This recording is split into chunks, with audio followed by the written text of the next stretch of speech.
Born to Ukrainian parents, she spent most of her formative years in Russia. She moved to the USA in 2006 and initially worked here at SHU as an ESL teacher until she became an academic director of the English Language Institute until 2020. Please welcome Alla Schlate.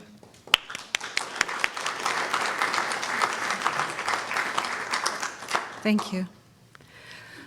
When I called my father a couple of days before Russia invaded Ukraine and told him that the situation at the border between Russia and Ukraine was dire, my dad got seriously angry. He said that Russia would never attack any country, and even less so Ukraine. When I called him a few days later, his voice was shaking so much that he could barely speak. "Will they ever forgive me?" he asked.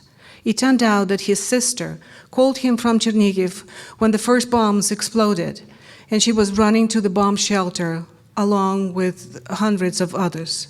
Still in his blind belief in Putin and Russian noble victorious soldiers, my father disregarded her plea and continued chanting, "There could be no war between Russia and Ukraine."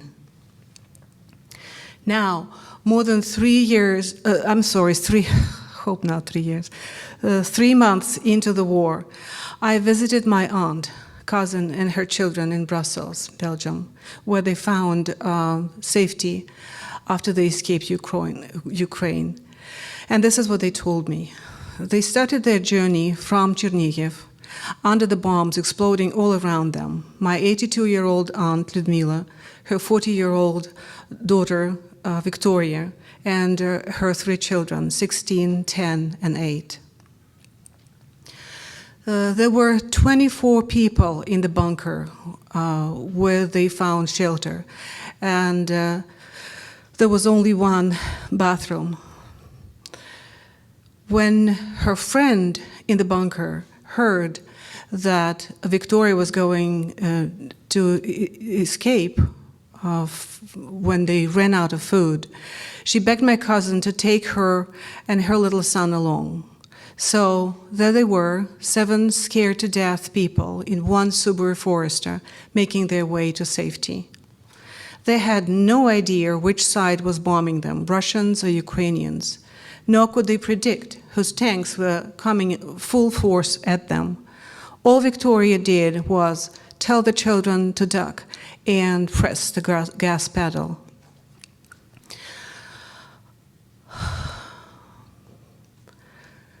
They made their way safely to Poland, but it was already overflowing with refugees. By that time, Victoria, my cousin, didn't have a good night's sleep for over 4 days and was completely exhausted. She was hoping to catch her breath in Poland, but my older daughter, Sophie, who was coordinating the whole escape, told them that they had to be in Belgium by the following morning, or else the apartment she had reserved for the family will be rented to others, first come, first serve. So, one more time, Victoria braced herself, and off she drove to Brussels, sending her mother and her older son by the airplane to make it by the deadline. When I was sitting there in Brussels, Victoria and my aunt Lyudmila were telling me their stories of horror, despair, and uncertainty. The children were fast asleep. We were trying to speak very quietly because the sleep was very fragile. All 3 children suffered from severe PTSD, particularly the 8-year-old. This is only a brief story of my extended family who escaped from Ukraine. Many more members of my family became refugees because of this ruthless and senseless war. Many more people in Ukraine are still suffering without any hope to escape the bombing.